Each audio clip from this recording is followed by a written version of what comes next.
That conflict can be, should I get up in the morning and go to the gym, or should I lay in bed for another hour and get more sleep, or read a book, or scroll on my phone, kind of thing. That inner conflict where it's incompatible to do both things. And there are things that happen. Being emotional beings, we will feel more away emotions when there's something that we're trying to avoid, or towards emotions when it's something that we kind of want to go to. And if we're very strong on the feeling side, I'm much more a feeler than a thinker, then those emotions really do control us. And where you go where it feels better. Most of us hate conflict. We avoid it, tiptoe around it, and convince ourselves that we're just keeping the peace. But what if avoiding conflict is actually costing you more than you realize? In your relationships, your work, and even for your mental health. In this episode, I sit down with human behavior expert and leadership coach Sacha Koffman to explain why we avoid difficult conversations, how unresolved tension builds into resentment, and what we can do to handle conflict in a way that's honest, healthy, and empowering. Welcome to Move Your Mind, where we uncover why you are holding yourself back from getting the life you want and what to do about it. With the help from high-achieving guests and experts in behavioural science, personal development, and the health and wellness space. Join us if you're ready to move out of your own way toward your ideal self. I'm your host, nickbracks, and I've been working in the health and wellness space for the last 15 years, helping people find direction and gain the courage to take control of their life. My mission is simple: to help you learn everything that I wish I knew, so you can become your ideal self. Lacking guidance, I spent the majority of my youth feeling lost and disempowered, which led to depression, anxiety, low self-esteem, and substance abuse. Looking back, I didn't have the vocabulary to communicate what I was experiencing. And as a man, I didn't resonate with the emotional language used in traditional therapy. I didn't need to talk about my feelings. I needed tangible solutions to guide me toward building a life I was proud of. If you can relate, then this podcast is for you. In this episode, we discuss why you keep avoiding conflict and how it's quietly ruining your life. If you're ready to take action and build a stronger mindset, then keep listening. Sacha, thank you for coming back on the podcast, mate. Round 2, I think it was about a year and a half ago, maybe longer, I don't know, I can't keep track of time. I've known you for, I don't even know how long now, well over 10 years, maybe 15. But, great to have you back here. Great to be back. When you say how long we've known each other, it really makes me think of my age, Nick. So, but we've had some good quality chats over many years, and it's a pleasure to come back on your podcast. I think it was a bit more than 1.5 years ago. I feel like it was either in or at the very later stages of COVID when we spoke. So maybe 22. 21, 21, 22, can't remember. Would make sense, but yeah, I know. I feel like COVID, I forget COVID was like 4 or 5 years ago. It's like, where's the time gone? It's scary, but I just want to get you to give a quick background on yourself again, just so our listeners can, get a reminder on who you are and what you do. So if you can just, give us a bit of an update on your background. Sure. I've been working 26, 27 years now. And I started as a management consultant way back then when the big 6 were around. I was just blessed and really lucky coming out of university and starting in a grad role, that I found myself and landed in a people consulting space. The best manager I've had in 27 years was my graduate manager and set me up for an amazing career in the people space. I guess, I've worked in talent management, leadership development, culture, transformation, organizational effectiveness through people. Everything I do is through a human lens, because still today, humans are a huge empowerment component for any organization. It's the people that make the difference. It's the people that make things click, whatever industry you're in, anywhere there are people involved. So I help individuals and organizations create environments that help allow people, individuals and teams to be at their best in a sustainable way. And so with that comes lots of challenges, because people are fascinating beings. We're all highly emotional beings. And so there are skills and the things that we need to know to make working together more effectively. Yeah, no, thank you for sharing. And I mean, like you said earlier, I've loved learning from you myself, through our friendship and being able to have these conversations, and Mm.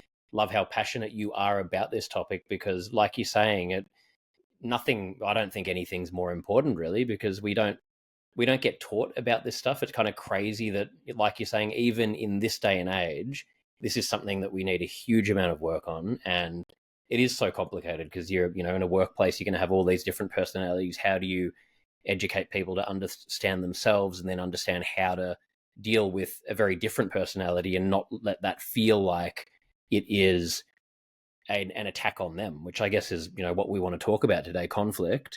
Yeah. It's such a huge thing, but we need more people like you talking about this and, doing work in companies and everywhere. Yep.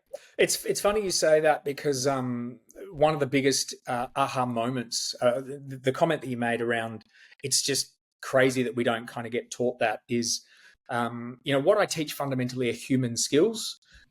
Human skills are transferable across our life, right? So human skills are things that we use in our everyday life with our partners and our kids and our friends and our family and so forth. And they're skills that we use naturally in the workplace. And there's not really a differentiation, right? They're just human skills. And some of the big aha moments that I get in organizational workshops is, oh my God, this makes sense. Why didn't I know this? This would have helped me with my partner and the issues that I'm having, or with my kids, or with some friends that I'm having some challenges with. So, these are critical skills that, if we can really lean into them and learn them. And I love how you said it starts with self, right? That whole self-awareness piece. What do I like? What don't I like? What are my strengths? What are my shortcomings? Because we've all got them. I'll point out to your listeners, I come from a school of thought that we are all imperfect beings. We all have flaws and we all have strengths. And sometimes some people you meet kind of give you the indication that perhaps they don't have any flaws. It's not the case. So we're all imperfect beings.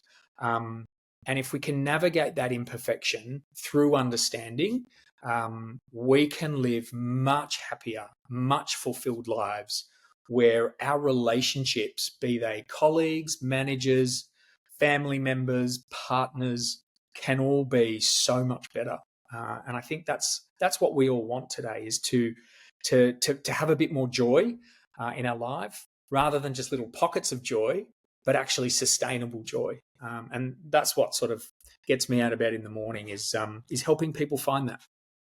Yeah, 100%, 100%. And we, like we were saying, it's so critical that we can learn to understand ourselves more. And, if I look at myself, my biggest issue was always people pleasing. And it wasn't till I did enough work on myself that I sort of reflect on it.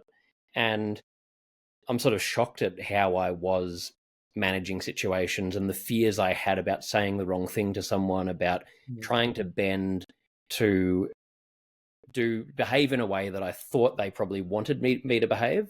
And it also never really led to good outcomes, where it can feel scary when you're used to doing that, to just say your opinion, and advocate for what you actually believe. But my experience has been 9 times out of 10, it's led to a much more positive outcome when you do that. So it's interesting when you start doing these things and learning it's never as sort of crazy as it's never what you build it up to be in your head. Yeah, I mean, you and I talked offline before we started, and we talked about people pleasing, which is something that we might cover in today's topic around sort of conflict, because conflict is absolutely everywhere. And maybe we sort of introduce the topic now.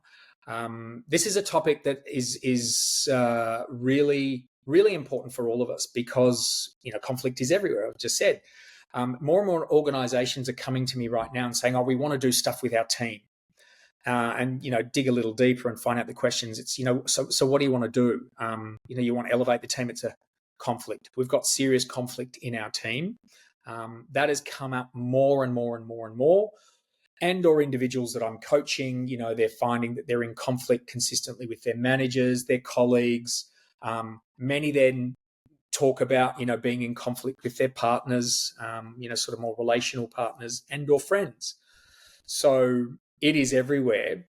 And as I said, you sort of touched on the people pleasing side, which is an aspect of creating conflict in us when we're always trying to please others. The impact that you referred to is that then we're left going, I've compromised on my values, my beliefs, my thoughts, etc. Perhaps more than once, or it's systemic, and now I'm feeling that I am not being true to the idea or to the thought or to the way forward. So we're left in conflict. But conflict, I guess, if you're going to just define it or provide a synonym for, the easiest thing is incompatibility. So what do I mean by that is, look, we can be in conflict with ourselves, right? So it doesn't take more than ourselves to be in conflict.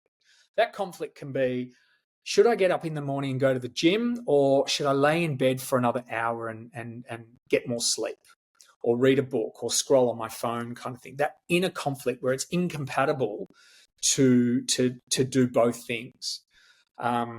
And there are things that happen. Being emotional beings, we will feel more away emotions when there's something that we're trying to avoid, or towards emotions when it's something that we kind of want to go to. And if we're very strong on the feeling side, I'm much more a feeler than a thinker, then those emotions really do control us. And where you go where it feels better.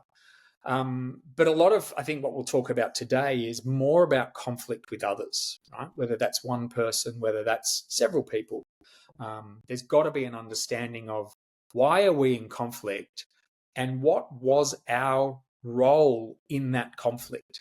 Because it's very rare, if at all possible, that we have 0% responsibility when there is conflict between two people. We may just not know that we have created some element of conflict because no one's told us, or we haven't seen the pattern or a behavior change in someone. But that's kind of where I'd love to take the conversation today, I think, is the recognition that we're all in conflict, and it sucks, particularly over a long period of time. It impacts on our health. We withdraw, we feel crap, we're less productive, we're more distracted. So it's not a good, healthy state to be in. And then from a work efficiency kind of point of view, we can't be as productive when we have these distractions, strong away emotions that we feel. So, there are massive health ramifications to being in conflict that we'll touch on. And then there's the idea of, making meaningful progress, innovating, moving things forward together that get in the way when there is conflict. Yeah, and is it something that it's hard to learn to solve conflict between, with other people if you haven't learned to deal with your own inner conflict? You need to sort of learn that first before you can learn how to manage conflict in, a workplace, dealing with other people, that kind of thing. Yeah, I think I don't necessarily know that it's the ability to resolve conflict for yourself, other than things like your values and your belief system. People who have more consciousness of what their values are, things that matter most. That's how I like to define values. What matters most to me now, today, right? Because our values can change over time, usually through significant circumstances. But if I understand my values today, what matters most to me, and I'm making decisions for myself even, so this is not even for other parties, my values are kind of the pillar for which I go to.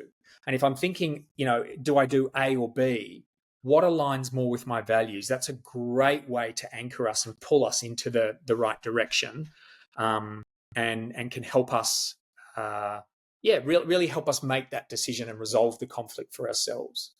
But I think more importantly than that, or as importantly, I should say, is the understanding of we have to understand ourselves first before we start to understand others, right? So self-awareness is the precursor for self-management. If we don't understand ourselves, then how do we manage and regulate what we do, what we say, how we behave, how we interact? So we've got to have that self-awareness thing before. And, we probably all had moments or situations where you're in a room and someone's just, blah, blah, blah, and hogging the conversation and speaking over people kind of thing. So you kind of see what someone with low self-awareness looks like. How does it make you feel when you're in that situation? It's pretty bad. There's no willingness to listen. You can't complete a sentence without being cut off. And all you want to do is go, get me out of here. This sucks. Do I want to be in a room with that person again? No, I don't. So that's kind of where all this fits. But I do want to acknowledge as well that sometimes when people think conflict, they'll often say, "But isn't there such thing as good conflict?" And that absolutely, there is great conflict, and we need the good conflict. So often you hear the terms healthy conflict and unhealthy conflict, and we've sort of referred to the unhealthy conflict. But the healthy conflict is all about collaboration. Healthy conflict is where you and I can discuss an idea to take your business forward, where I've got an idea and you've got an idea, and they may be completely opposing ideas, but you sit and listen with curiosity. We use both of our brains to explore the pros and cons of this idea, and then we use both our brains to explore the pros and cons of your idea, so that we get to the best idea. That is collaboration. And in bigger organizations, imagine that at scale. Multiple brains all thinking about the best way forward, the best way to solve problems, where we can do that exploration safely. It's not my idea and your idea. It's this idea and that idea, and what's the best idea. And so collaboration at scale is critical for innovation. It's critical for solving big challenges, for moving forward and making progress together. So that kind of conflict, healthy conflict, we need.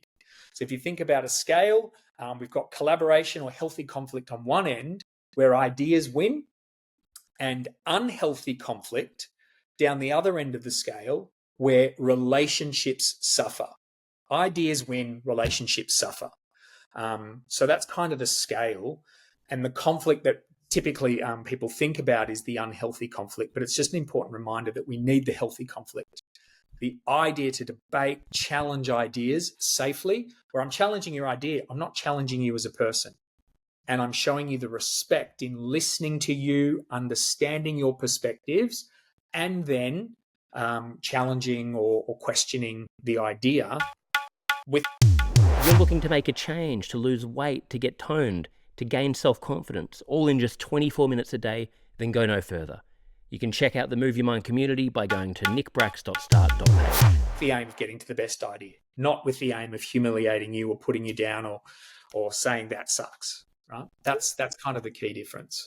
Yeah, definitely. And I guess in the workplace, it's so important that we're having these conversations and learning how to have that healthy conflict, because even in that scenario you're talking about, if you had one person who did want to have that collaborative conversation and they weren't attaching to their own idea, they looked at it as this is just one idea, let's discuss. But the other person is very attached and they're, pig-headed about, no, I'm going to just keep arguing for my own way. Then no matter how collaborative like the one person wants to be, they can't if that person's not doing it. So Yep. Is that why, like, I guess in a workplace, it just really sort of highlights why, like the work you're doing, it's critical, because you can't have that change if you don't educate everyone about it and try and put that in place. Correct. The willingness to come together and to collaborate has to come from all parties. So that could be two people, three, and as I said, at scale. But so interesting that you pick that up, because I do I'm giving away a little exercise that I do usually to start a day, where we're talking about conflict, where I get people in pairs in the room. They've got to stand face to face, and on the count, I'll count down 3, 2, 1, and they've got to yell out an idea, a concept, something. It could be cars, planes, trees, boats, sun, politics, whatever it is. They yell the word at the same time together, and then they've got 2 or 3 minutes to debate why their idea is better than the other, right? So they do that for 2 or 3 minutes, and then we look who reached consensus. At the end of 2 or 3 minutes, very few, if any, people have reached consensus.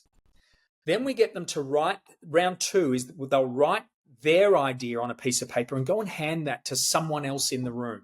So now everyone else has inherited an idea from someone else. Then we do the process again. Okay? Stand together, read out what's on your piece of paper once I count to 3, and debate, challenge, discuss which idea is better. Off you go. Which do you think we get more consensus in, round 1 or round 2? Round 2. Round 2. Why? They're not attached, I would think. Not attached. Yeah. It's no longer my idea. I've got an idea from someone else now, and you physically see a manifestation where round 1 they're standing and they're face to face and they're kind of yelling and arguing and not doing much active listening. Round 2, they're standing side by side and they're looking at leaning in going, what's yours? What's yours? Oh, I like that kind of thing. I like that. And it's just such a fascinating difference. So you're absolutely right. It's this idea of, whether it's in the workplace or in our as socialized, whatever, when we have an idea, we're so wedded to it. We're so emotionally vested in it. But they're not the only good ideas that will propel our organization forward, right? And so there's a language piece too that we move to through the day where we shift it from, hey, my idea is, to an idea is this. So we're trying to almost emotionally detach from it's my idea. It's an idea that I'm raising. Love to hear your thoughts, comments, and challenges to it. And then equally, I'd love to listen to yours as well. But it's when we have this attachment, if people knock my idea, we feel conflict because we think that they're knocking us in some way. They're putting us down, not the idea. So there's the idea element and then there's the human element. And the human element will always win out. If they're knocking the idea, they're knocking me. But when relationships kick in, let's say you've got really good relationship with someone, really good relationship. What you get there in a good relationship, there's a high degree of safety, psychological safety, right? You can use less professional language, let's say, right? You can call a spade, and you can challenge the idea much more safely, knowing that, hey, I know that they like me, they respect me. We've got background, we've got history, and it makes it safer, so that we can debate the issue without it feel like I'm putting you down or challenging you, the person. So relationships matter. It's one of my biggest manifestos in all of the work I do, is that relationships matter, because we've got all that background, all that track history where we've built trust, we've built safety. I recognize your patterns of behavior. I understand your style of speech. I know that when you say this, it doesn't actually mean something bad. It's just that's your way of saying something. When you don't have those good relationships, things can get in the way, and conflict can arise, often through misunderstanding, because I don't know your behavioral cues. I don't know your patterns of behavior. I don't really understand or see your intentions. And they're sort of all the foundations of conflict, if you like, positive intent and trust, mutual respect, aligned goals and outcomes. That's what's needed to be able to move to the healthy conflict, the collaborative stuff. But when that's not there, perhaps because we don't have the great relationships, that can get in the way and cause the unhealthy conflict. Yeah, that makes so much sense. And, before we started recording, I was telling you an example, like in my own relationship, my personal relationship, how we have very different ways of dealing with conflict. And a thing we've had to work on is, I'll always voice how I'm feeling if I'm frustrated with something, whereas my partner, she will sort of hold on to it and, be probably expecting that I would be having enough self-awareness, or to be, looking and observing, okay, what's going on here, and addressing the problem. And it can get to boiling point, and then it can be a shock for me if I hear this was going on. So I guess that's like an example, would you say, of what can happen in the workplace, where someone, might just not feel like it's necessary to voice what they're frustrated about, and be expecting someone else to pick up on that issue, and the other person might be oblivious to it. And then without, I guess, like you're saying, the safety of that relationship, then how does that come to light? It might get to boiling point where it blows up and someone has a outburst, or whatever happens. Absolutely. So the two things you touched on. Let's before we come to the workplace, where this happens a lot. Let's just touch on your personal example. So, you said that you have a preference now for when you're feeling that you're in conflict, that you voice it, kind of immediately, which is a really good strategy, I might say. So what I say to people in the workshops and things that I do is, when is it best to resolve the conflict? When the conflict is small. Much easier to resolve something little like, hey, just want to let you know, the last 3 times I've spoken, you've actually cut me off. Can you let me speak, right? Now that might trigger, oh my God, I'm so sorry. I didn't even realize I was doing it. I was passionate, whatever, but you're right. Thanks for letting me know. That would be a good outcome. You're not always going to get that outcome. Versus that becomes a systemic thing where you've had meeting after meeting after meeting interaction, and this person has done it completely, to one day they'll do it and you'll have this massive outburst of tirade, anger. They have no idea, because you haven't told them, they have no idea that this has been a pattern of behavior over several meetings, several months, etc. And they see this reaction as, wow, this person is unstable, this person's overreacted, that's not fair, etc. And they're right about one thing. It's not fair to them because you didn't tell them when the conflict was small. You didn't nip it in the bud when it was small. And now it's gotten to a point, you came in with such a way emotions into this interaction that the next time they cut you off, you had this explosion to them. But back with the situation you were talking about, where you do raise it, great. Where your partner perhaps doesn't raise it in the moment, what you've got though is you'll start seeing the behavioral clues and cues, right? So you might not see it as the conflict hits, but then there'll be some things that you recognize are a change of pattern in her behavior because you've got that history of the relationship. So she might be a bit, like, whatever, shoulder shrugging, moaning, groaning rather than talking. The smile's gone off her face. So you're picking up those clues and cues, which for you are seeing conflict in real time through someone else's behaviors, because you recognize that there's a shift in patterns. And that's where you probably go, hey, what's up? I can tell something's up. And to which she goes, how could you not tell something's up, right? But you're seeing that pattern of behavior that comes about. And yeah, you want to do everything that you can to avoid it before it explodes. And you want to do it before it explodes as well, because when we hang on to this, right, let's say we'll use a work scenario meeting. You're in a meeting, it's a systemic problem. Someone's cutting you off all the time. Every time you speak, they're finishing your sentences and so forth. You haven't said anything, so you're in conflict with that person. But who else are you at risk to take out this emotion, this heightened emotional state on? It could be another colleague who is completely innocent, who says something to you that has triggered this anger, and now they cop it. Or you go home to your family member and you walk in the door and you got something served for dinner that you didn't quite want. It's got nothing to do with the dinner, but that's the trigger for this other anger. And this is what I mean by, when we hang on to conflict, when we let it fester, it's no good for our health, but we risk that conflict coming out at an inappropriate time or to some innocent victim, that we're then just further causing more conflict for. And that's a really, really again, unhealthy side effect from hanging on to this conflict. In the workplace, again, we see this sort of stuff all the time. Little things happen, and people think, I'm not going to say anything because it's little.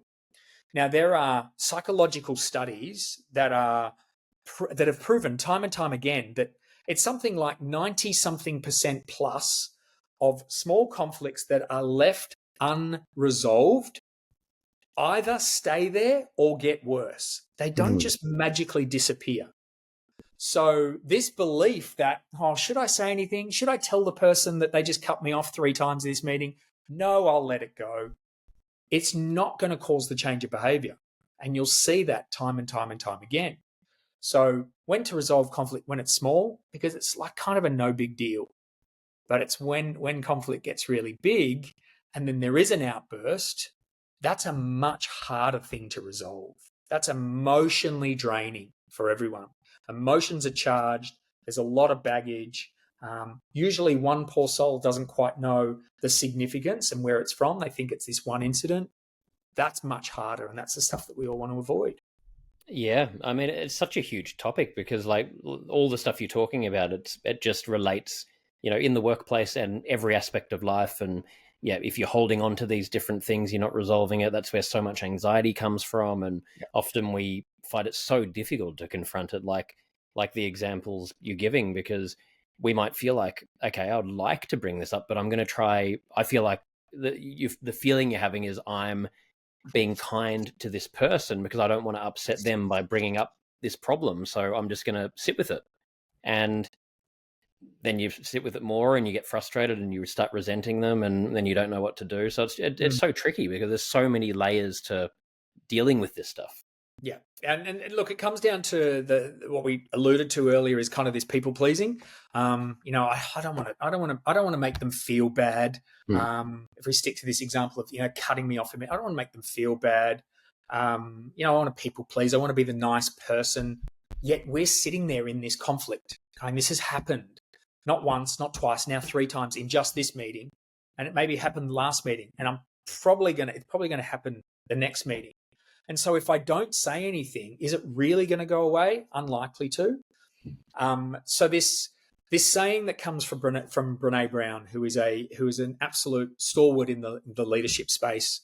For me, she's a real mentor, and I love her work. She has a very, very simple saying: clear is kind, unclear is unkind. Right. So the clarity in saying, hey, I don't know if you're doing this intentionally, and you may not be, but you're cutting me off in meetings. And I just want to let you know, right? It's making me feel a bit anxious, or it's making me feel like I don't have a voice. When you can do that and give that person the feedback in the right way and at the right time, that clarity is actually helping them. That is the kindness, because you're not doing it to humiliate them. You're actually doing it to say, hey, I want to lift you up so that our meetings become great, where I get a voice, you get a voice. We're listening to each other.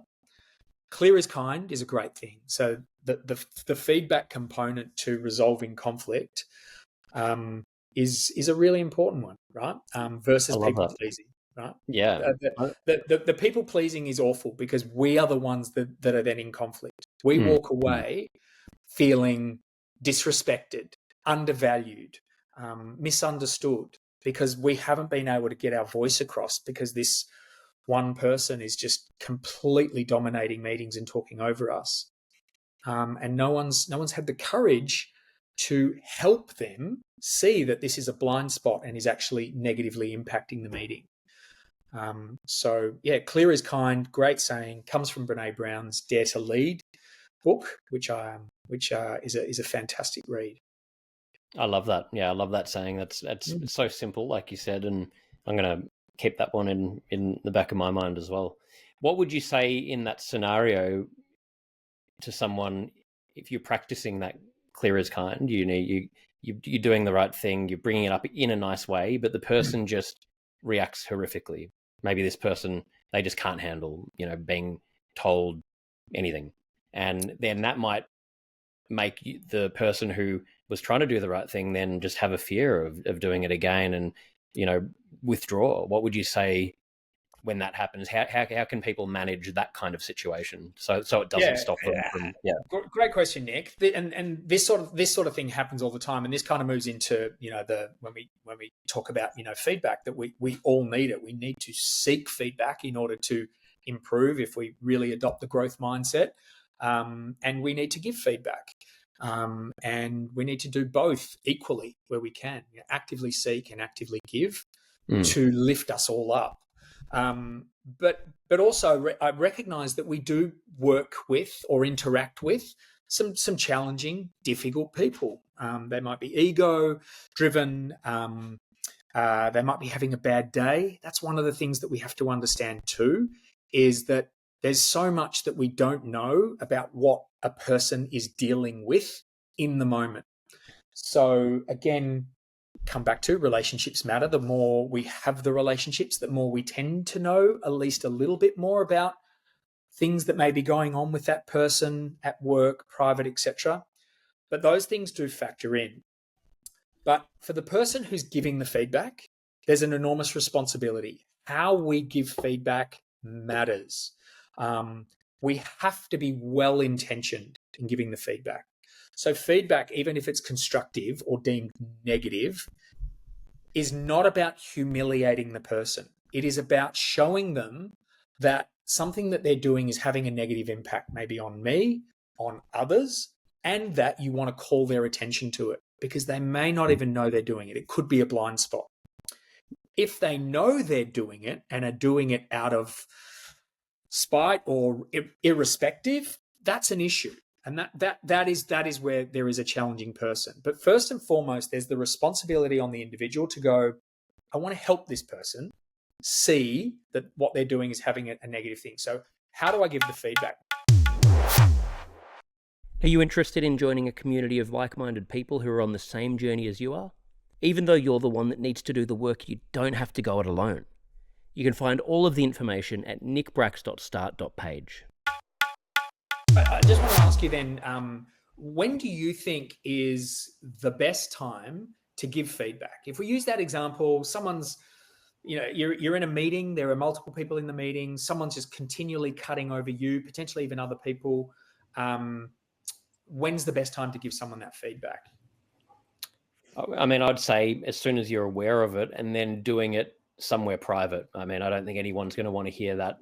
They're probably not going to react well if there's other people around. They might feel bombarded. So I think, finding a way to just, in a very gentle way, have a private conversation and say it in a nice way. And, that's what I would think. You do it in private. So I love the fact that you said the private bit, and that's the bit that I kind of want to focus on. So some people say, when I ask the question, some people say, when should you give the feedback? Immediately when you see it.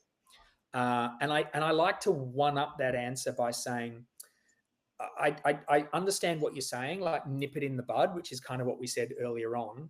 But you've got to focus on the best way to give feedback is when the impact of the feedback is likely to be its greatest, right? So is that now? You've got to assess quite quickly in your head. Is that going to be now? If I say to this person, hey, I'm just letting you know, you've cut me off 3 times when I've been speaking, and there are other people in the room, is that going to make them feel great? Is that likely to have the greatest impact on the feedback?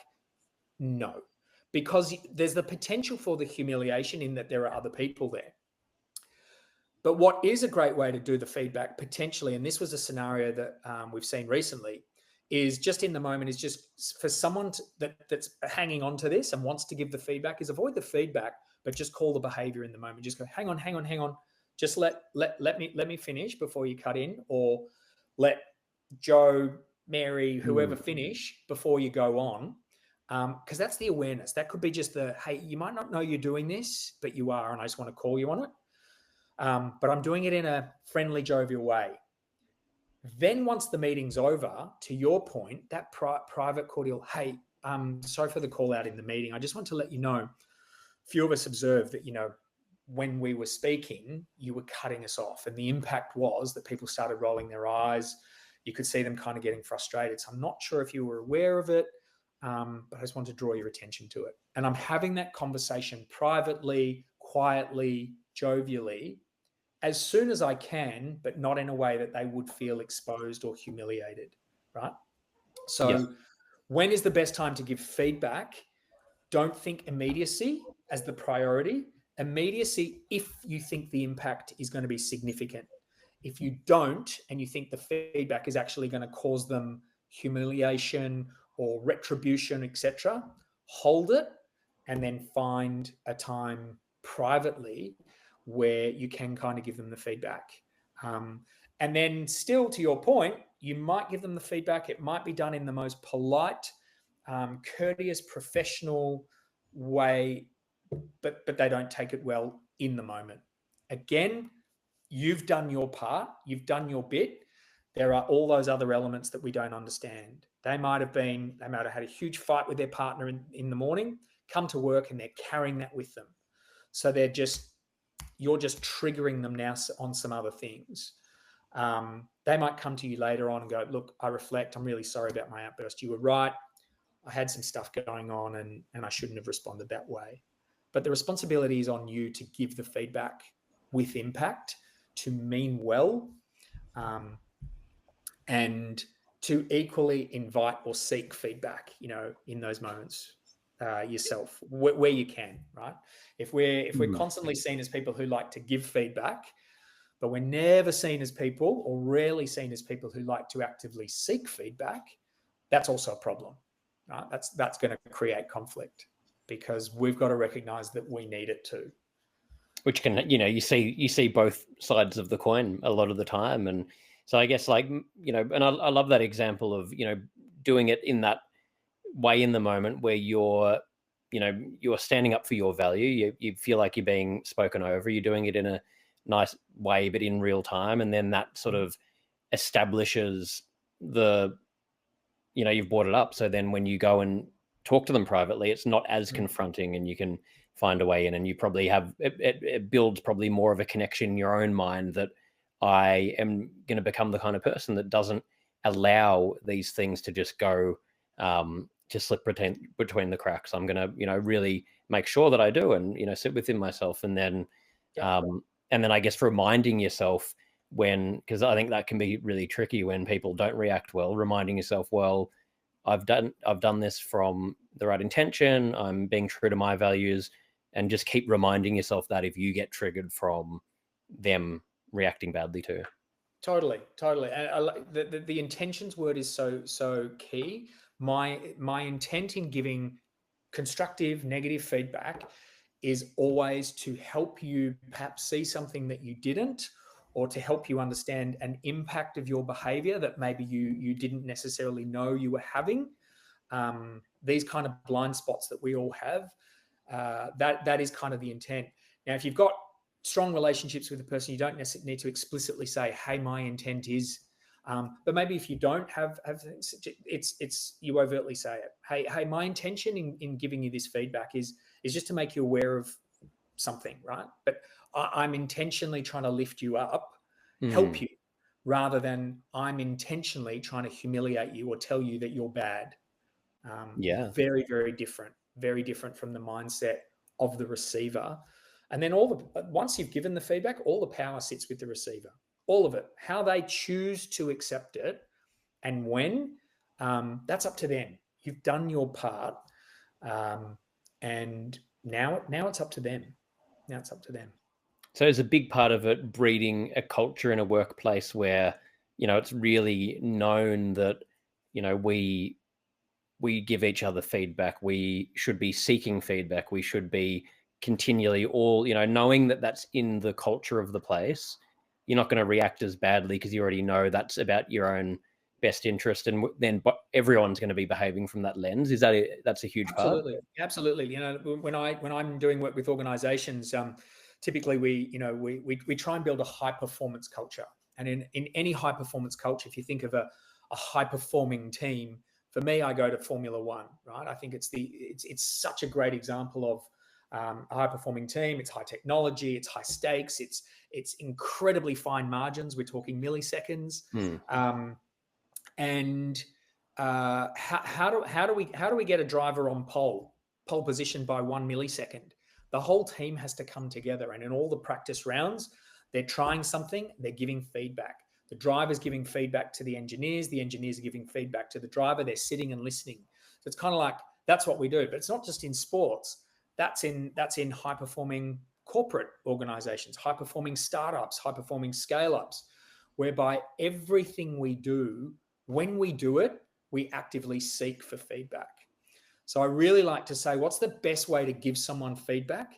It's to seek feedback from them first, right? If I'm going to give you feedback, I've got to show, I've got to demonstrate that I am willing to, open to, and hungry for you to give me feedback. There's a great example also from the Formula One world with Toto Wolff, who's the CEO and team principal of the fabulous multi-winning Mercedes F1 team. He talks about he's the leader of 2,000 odd people in the team, highly innovative environment, and you can't have innovation without making mistakes. But you've got to learn from those mistakes. So how do you make it safe to have mistakes and own up to your mistakes? He turns up to his team management meetings and he goes, guys, here's a mistake I made. I made this mistake. I got to own it. And I might need some help to work on it, but here's what I did. That then creates the environment when you've gone first for others to follow.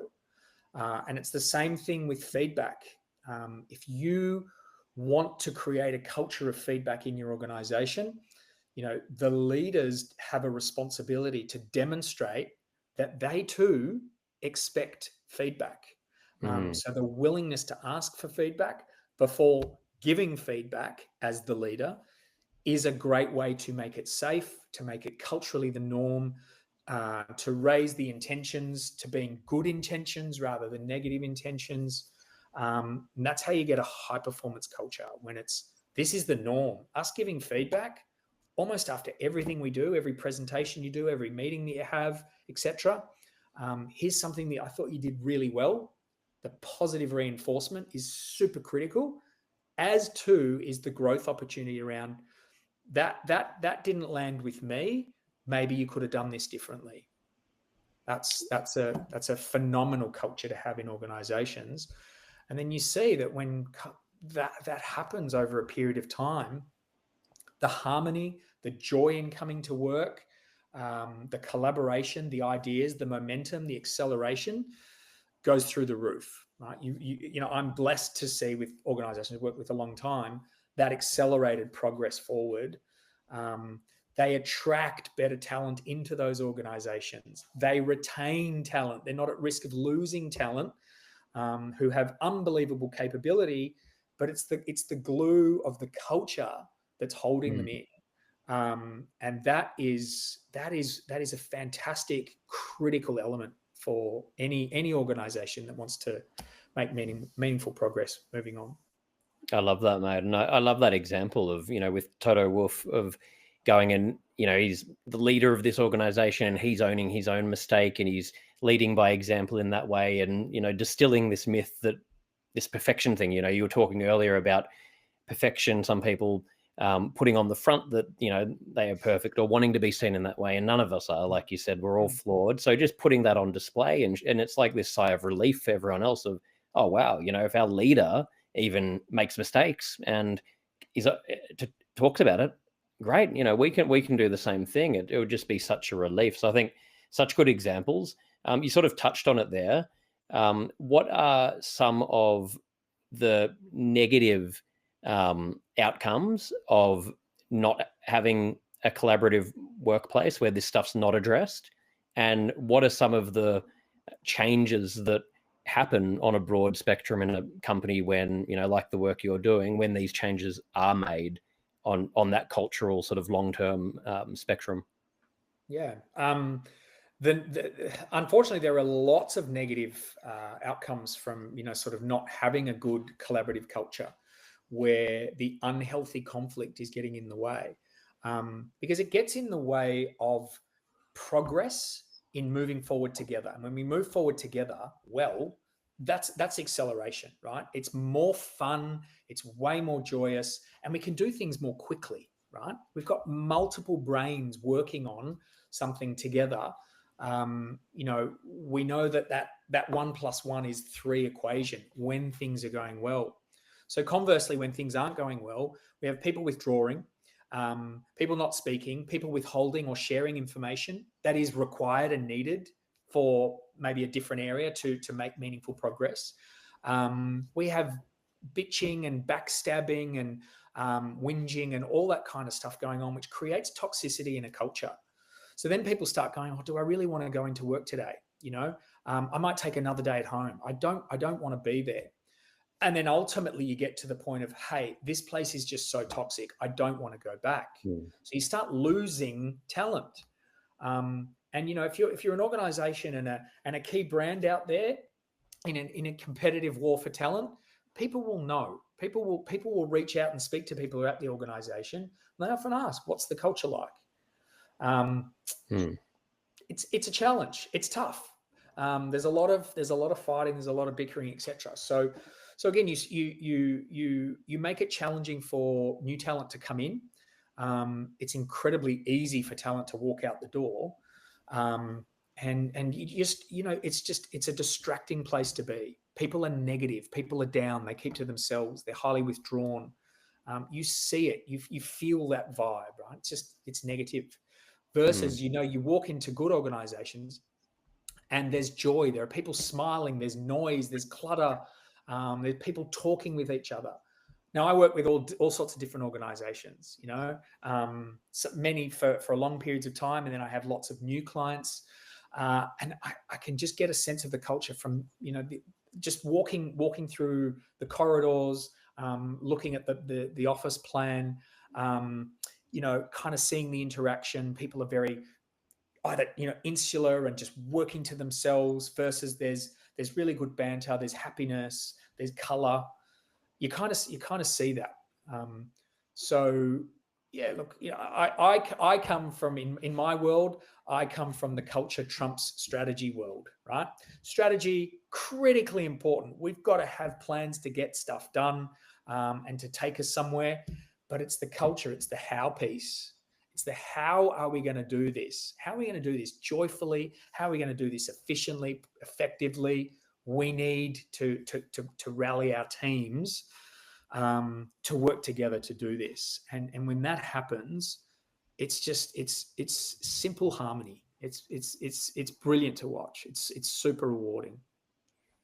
Yeah, and I think the culture trumping strategy makes so much sense, because if you only focused on strategy, it's not always going to go to plan. And then when the chaos comes out of that, what happens? What do you do? Whereas the culture, that's the through line, where no matter what happens, the ups and downs, the culture is actually how you get through that and how you stay united through that. So I think, correct, again, and it just, this stuff translates to all aspects of life. It really does. So another question, we'll finish up in a second. Sure. Could probably talk for another hour about this topic.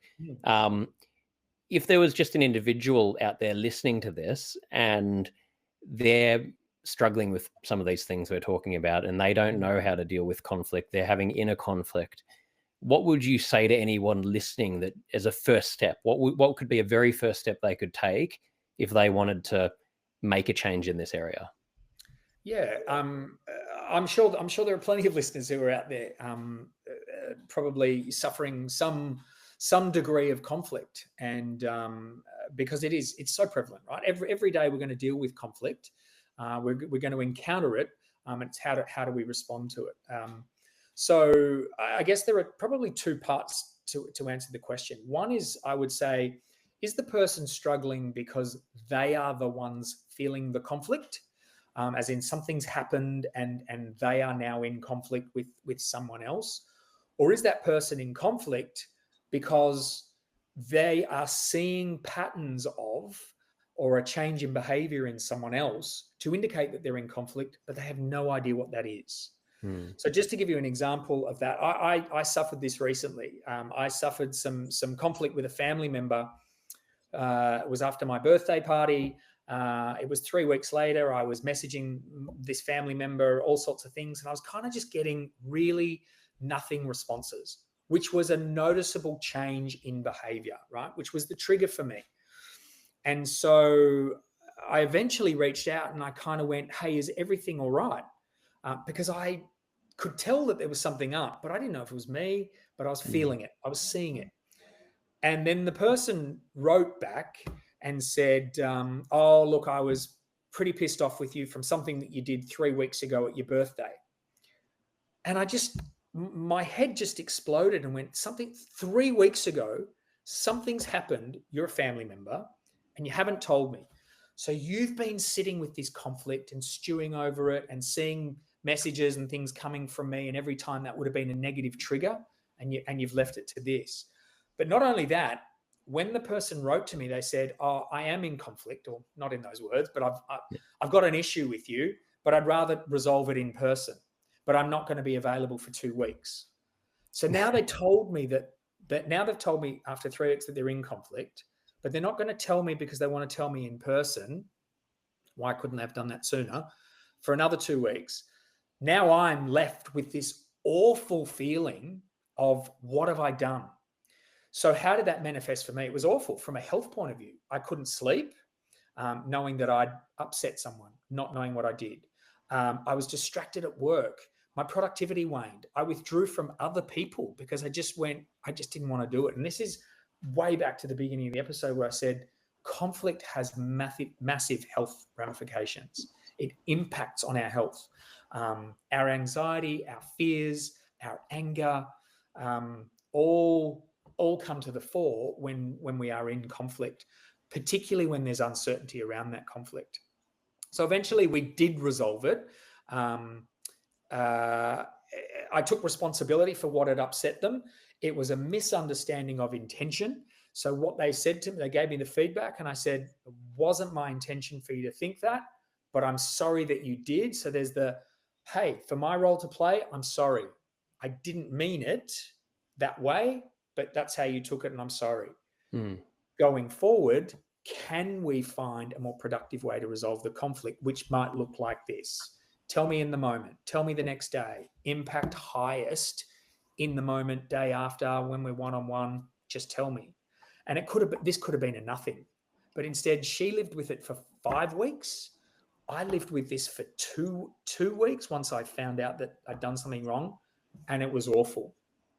So back to your listeners, are you suffering because you know that someone else is in conflict?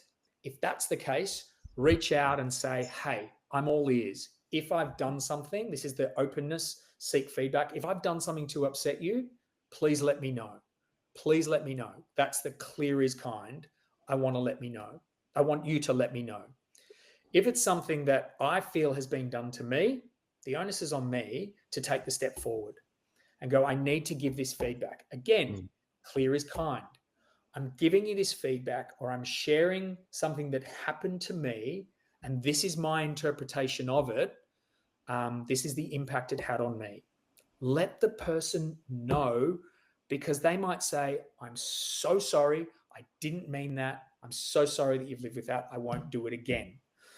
Or if it's I won't do it again because I kind of meant to do that, I will be more conscious of my intentions and stating my intentions. So it starts with recognize the conflict. That's the first step. There is conflict. Why is there conflict? This happened. What was the behavior that created this negative impact? Who was it done by? Go and have the conversation. That's where the courage kicks in. I've got to have the courageous conversation, but I'm not doing it to make you feel like a fool or a bad person. I'm doing this to lift you up so that our future interactions can be better. Now, that's one of the key foundations of conflict resolution too, is that there is kind of a shared goal. Now, if this is a person you're never going to see with or never going to interact anymore, you have no need to go and resolve. There's nothing driving you to resolve that conflict. But it's where you do have a relationship with that person. They're a friend, they're a family member, they're a colleague, they're a manager. You are going to have to interact with them again. Then the onus on who should resolve the conflict first is the one who feels the conflict first. You can't say, My manager did that to me. I'm so pissed off. It's his fault. He's got to resolve the conflict. Your manager doesn't know he's caused the conflict because you haven't told him. You feel the conflict. You've got to go and address it. So the person who feels the conflict is the one who's responsible for the good of the relationship in resolving the conflict. Hey guys, if you're enjoying this podcast, please click the subscribe button, leave a like or comment, share with your friends, and follow me on Instagram at nickbracks. I really appreciate your ongoing support. Yeah, I think thank you for sharing your personal example. I think that was really insightful, and just a great example. It was torture. Yeah. Those 2 weeks of being told by someone that I deeply care about that they were upset, but I didn't know why, and they weren't willing to tell me unless it was face to face. But they couldn't. Was a highly uncomfortable situation. Everyone knew that something was up. Yeah. Everyone around me. I was miserable. I was distracted. I was triggered by small things. My anger went up. My anxiety went up. So, and when that happens at scale in organizations or at scale across friendship groups or family members, it creates a real toxicity, and no one feels good from that. Nobody wins. Nobody wins. No, exactly. Like you're saying, it becomes toxic very quickly, and it's not fair on anyone. It's not. There's no solution other than confronting it. And if it is uncomfortable, it's looking at it as, this is some short-term discomfort to avoid long-term, like extreme discomfort. Being in anxiety, feeling all these awful feelings, and having to just sit in it rather than just dealing with it then and there. Yep. It's so important. So let's just end on that point again. When is the best time to resolve conflict? When it's small. When it's small, it is much, much easier to just get past it than let it build up as a repeat pattern, or further things happen, or that's the stuff that can really, really damage relationships. And unfortunately happens all too often. We lose good people in our circles because we've let things go for too long, and we haven't been able to resolve them effectively. It's sad. You see it I've seen examples where I've talked to friends that have lost their relationship with the sibling, or friendship groups, lifelong friends, that the friendship gets broken because one of them refuses to confront some sort of issue. And it's just so sad. It seems like it's crazy. It's such a waste. It's so sad. You're letting go of something so meaningful and important just because you can't get past confronting this issue. So I think it's so important. Nick, I know we probably have to wrap, but the one thing that we haven't sort of talked about is there's a bit, sort of a bit of a framework to sort of doing a full resolution of conflict, and we've got an acronym, SAFE, safe. S for start with self, A for actively listen, F for frame without blame, and E for end with an agreement, not on the issue, but end with an agreement. How the hell do we avoid this happening again, right? So what are the shortcuts that we can do that? But it's the active listening piece, right? That piece to understand and be willing to listen to the other person, who may be the one who's in the conflict, or maybe the one who's caused the conflict. It doesn't matter. This mutual respect of giving someone the space to listen, the respect for allowing them to be and feel heard is critically important, right? There should be a conversation to resolve conflict, and conversations means there's talking and listening. And both parties need to do both. The listening to understand, not listening to respond. Yeah. What I mean by that quickly is often when we're listening to someone, we're hearing a couple of things and we're mounting an argument to go back, rather than just trying to create this blank canvas and go, let me hear what they're saying. And also let me hear what they're not saying. What is their body language telling me? Are they nervous? Does this feel uncomfortable for them? How can I create more safety for them in this discomfort right now? So that willingness to listen is a huge component to being able to resolve unhealthy conflict. So important. So important, mate. Well, I think, and again, another really good example. I love that model you're talking about. We finish every episode with 5 closing questions. So we have done it with you before, but these can be, we're running out of time here. So these can be sort of rapid fire. We can compare them to what you said the first time. Couldn't remember. It was a long time ago. First one being, what is your best childhood memory that comes to mind? My best, well, it's my funniest childhood memory, and it came up recently. I think I was about 4 years old. By the way, can I swear on this channel? You can swear. Because it may be coming up. I was about 3 or 4 years old, and I was sitting in the back seat. And I had a German mother who was very strict and proper, and I had a Scottish father who, like a lot of good Scots, particularly from Glasgow, had a bit of a potty mouth. Anyway, he unclipped me from the seatbelt, and I got out of the car, and I tripped over the seatbelt, fell on my face, crying and screaming. Mum ran out and said, "What happened? What happened?" And I said, "I tripped over the fucking seatbelt."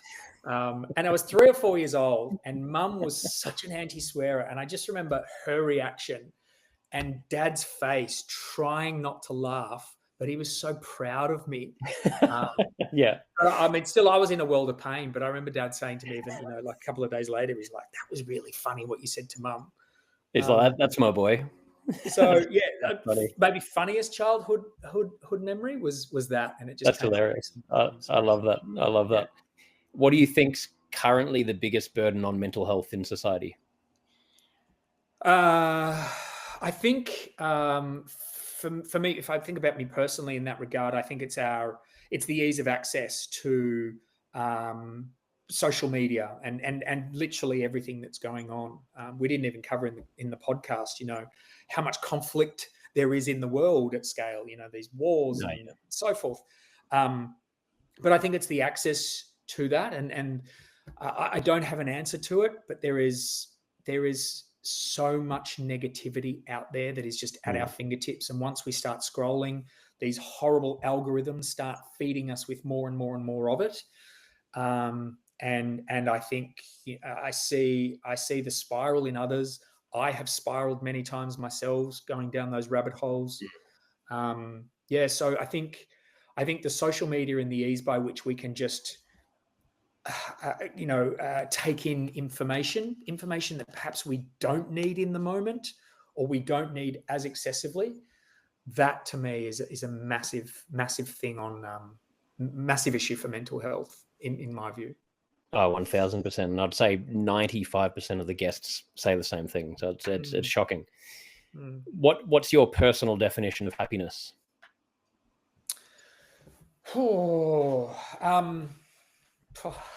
These are rapid fire questions. Rapid fire, deep, meaningful questions in a rapid fire. Questions with rapid fire answers. Oh God, a short answer. I struggle with short answers. Happiness for me is just contentment. Happiness. When I think happiness, I think joy. I think really good towards emotions. I as I said at the start of the episode, I'm a feeling person. So happiness for me sits in the gut as warm, fuzzy bubbles. Conversely, unhappiness sits as this dead weight, pains and cramps. So yeah, it's joyous bubbles in the gut for me. That's how I'll describe happiness. I like it. I haven't heard that answer before. Joyous bubbles in the gut. I'd be surprised if you had. Wow. I relate though. I think we all do. That's a good one. So 2 more here. If you could give one piece of advice to your 18-year-old self, what would that be? To my 18-year-old self, it would have been back yourself to go out on to go with your dream, and become and go down the path that you wanted to, which was to become a commercial airline pilot. Oh wow! Wow, there you go. Yeah. I wanted to be a pilot from when I was 4 or 5 years old. Yeah. And that stayed with me for a long time, and through some family circumstances, whatever, it just sort of never happened, and I didn't kind of have the support around me. But I'd love to tell my 18-year-old self that, hey, you can do this without that. Yeah. I love what I do now, and I hope that came across today.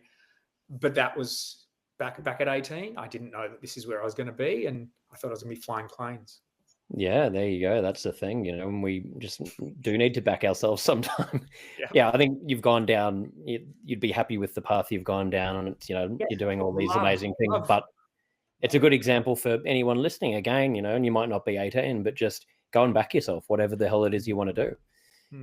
So final one, what are you most proud of? Getting short, sharp, rapid fire. What am I most proud of?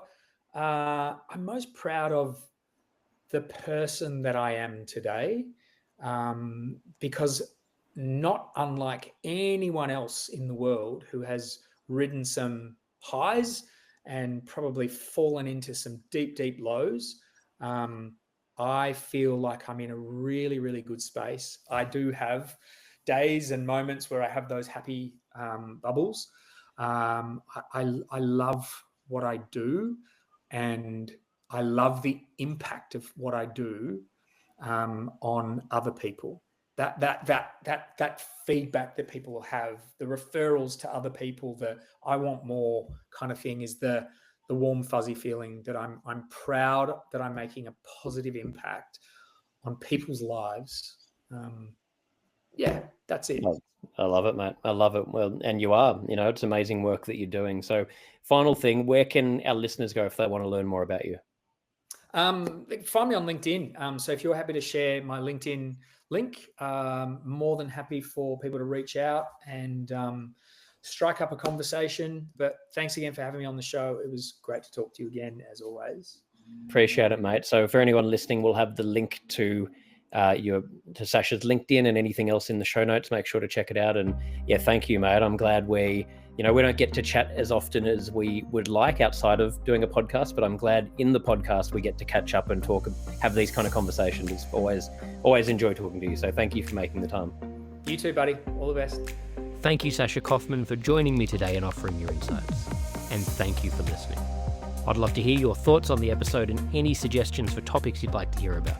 Feel free to leave a comment or just send a DM. Your feedback is always appreciated. Please don't forget to click the subscribe button, leave a like or comment, share with your friends, and follow me on Instagram. It really makes a difference. Thank you so much.